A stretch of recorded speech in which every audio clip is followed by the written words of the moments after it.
Hello and welcome to my second World Cup video for Overpaid Over the Bar. And this one is looking at the fantasy football FIFA game created especially for the 2026 World Cup. And I'm going to go through my team and explain the rationale behind it. So, this is what it's looking like. In goal, I have Camilo Vargas, who plays for Colombia.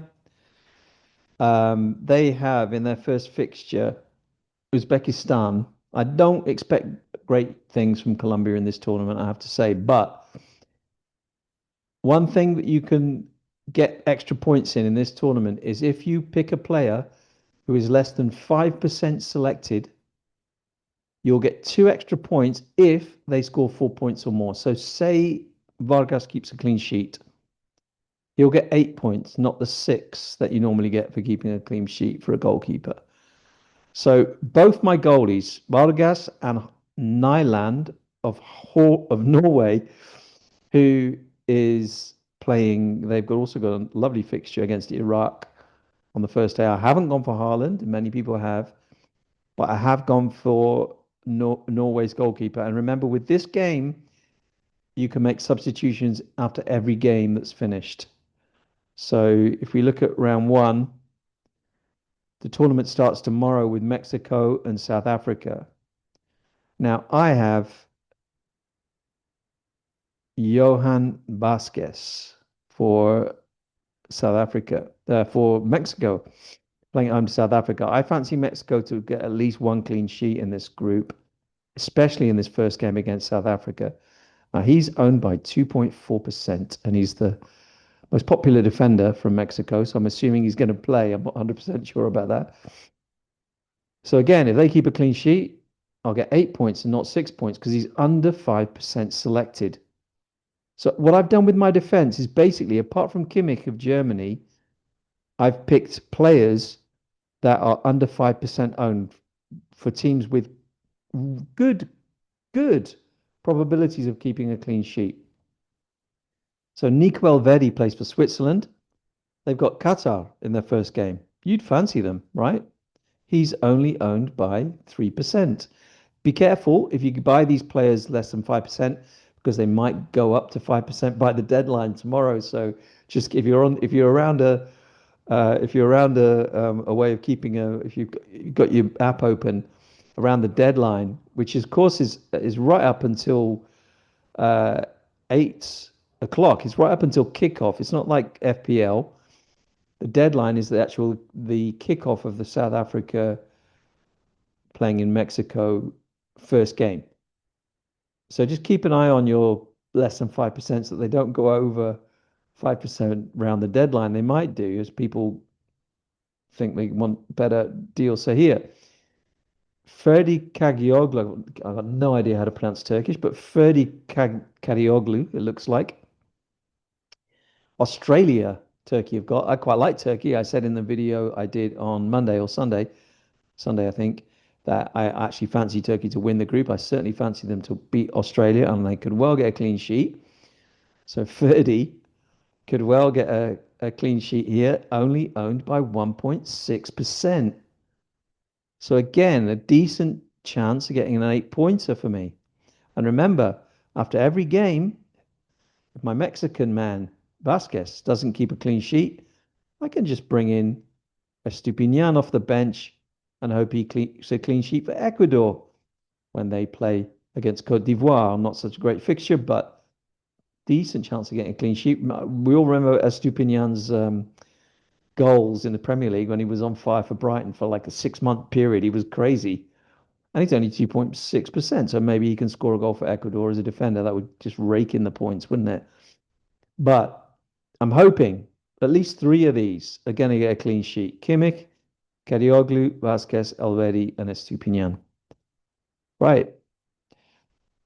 That's just about where the scout bonus players end. That's what it's called when it's less than 5%, the scout bonus. I have, however, picked Ferran Torres to play up front.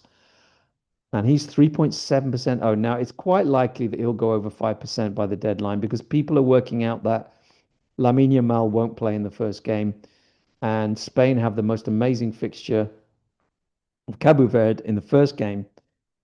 And I think he's a great pick, Torres, but let's see by the deadline if he's still under 5%. I think I'll still have him, honestly. I think he's really worth that pick. I think if you pick three Spain players, I think it's a very good idea. I've only got two, but I think three Spain is a great idea for that fixture. In the second fixture, who have Spain got in the second fixture? They've got Saudi Arabia. I was thinking it was pretty weak. So if you pick Spain players, they're good for the first two games, you know? So maybe by deadline, I'll change your mind and get a third player. But at the minute, I've just got the two. I've got three Germany players. Germany are playing against Curacao, is it? In the first fixture? Yes, Curacao in the first fixture. And that game will be on Sunday at 6 p.m. British summer time, Portuguese time. Germany home to Curacao. So I picked three players for that. Kimmich is a very attacking player as a defender. He's often listed in Champions League fantasy football as a midfield player, and he's a very good bet to get an attacking return in a game like this because Curacao will defend. So Kimmich will naturally play a very high position in this game. So I've gone for Kimmich, gone for Musiala, gone for Wirtz. I'm not 100% sure Musiala starts, but I think he probably will. And he likes those games where he can get rack some goals up. I've seen him do that before for Germany and Bayern Munich with the fixtures where he can get those extra goals. So I'm going three Germany for that game. There are other German players you could pick apart from that. I'm not going to go through them, but you have a look. There's other German players you could pick, but highly recommended you go for Germany against Curacao. Now, my left field picks are my Turkish players. When I've looked at other people's teams, content creators, they're not tending to pick Turkey. But I'm going for Yildiz. I think you pronounce it Kenan Yildiz.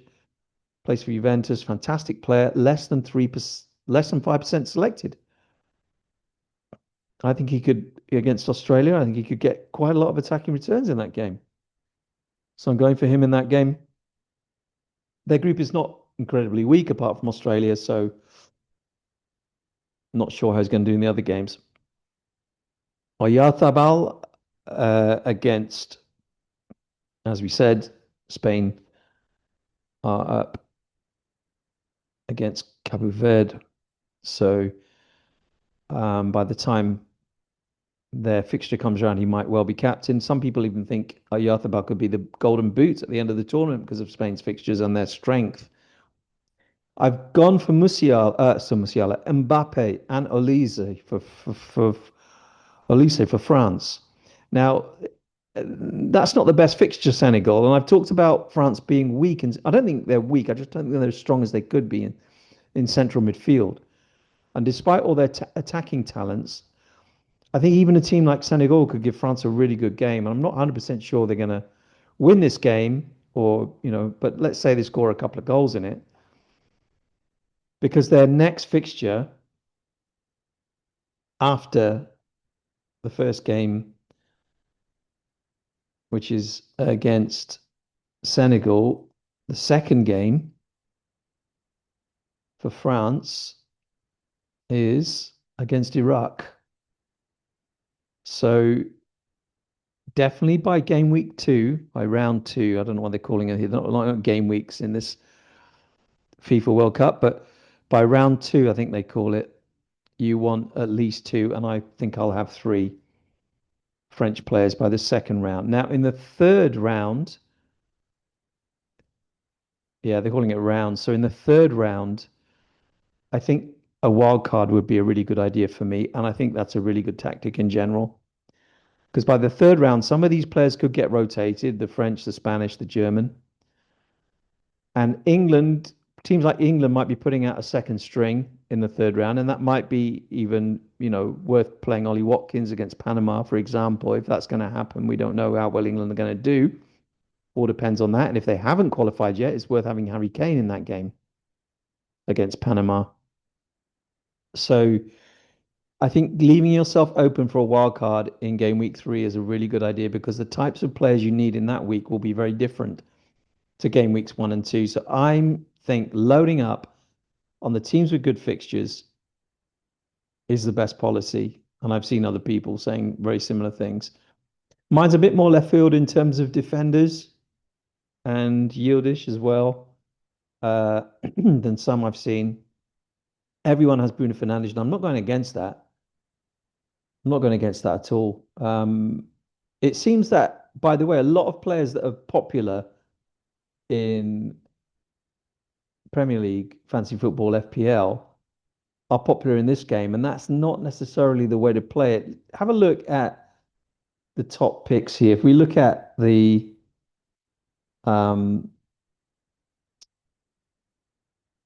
percentage selected, so you scroll down this, and you can see some names that don't make the most sense once you get to a certain point. I mean, Hakimi's popular because he's great for PSG, but he's playing against Brazil, so I'm not sure about that one to begin with.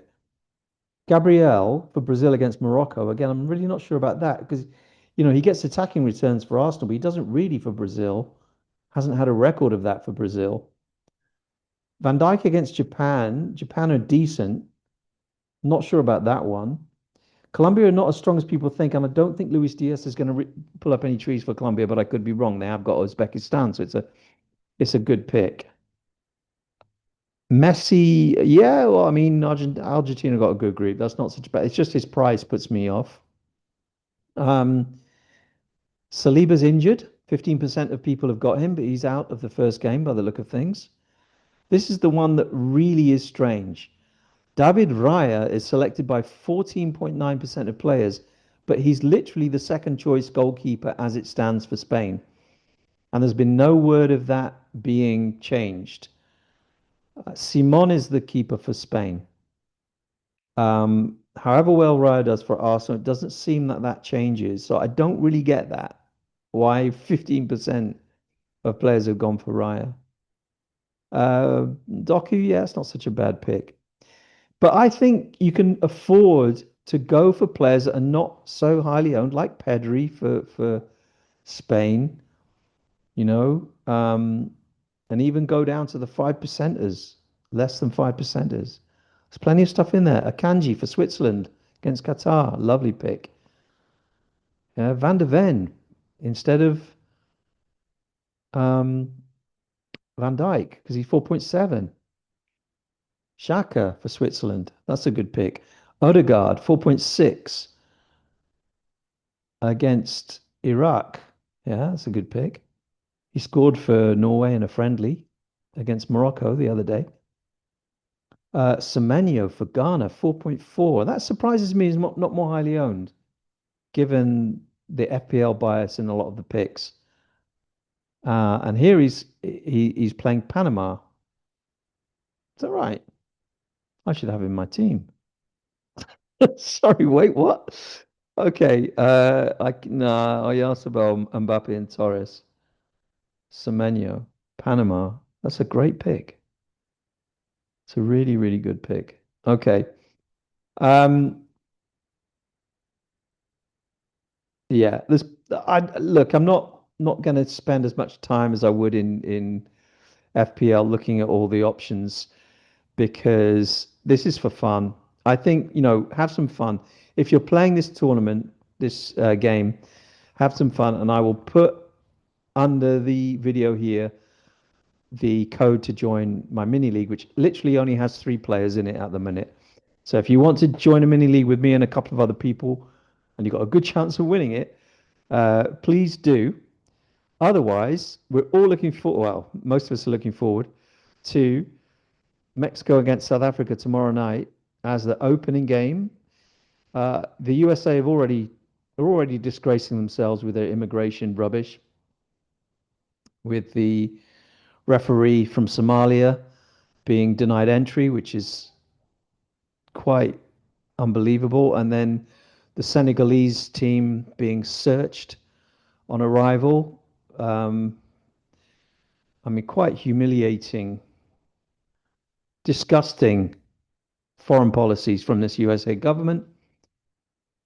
So, but it's still football. It's still the World Cup, and it's starting in Mexico tomorrow, 8 o'clock. Mexico, South Africa. Don't look forward to a great game of goals. If you're going to have a bet on it, I would bet on less than 2 goals or less than 3 goals in this game. I think Mexico will probably win it 1-0 or even a 0-0, but I don't think we're going to see many goals. But I'm not an expert on the South African team, but they do all play in the South African League, I think. So that is definitely not going to help them against Mexico, whose Mexican league is strong, and they have players playing in all tougher leagues than that as well. So that one's on Thursday night. Late Thursday night, Friday morning is South Korea, Czech Republic.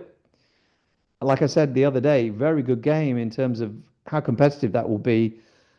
Both those teams will want to be finishing second in the group if they can't beat Mexico.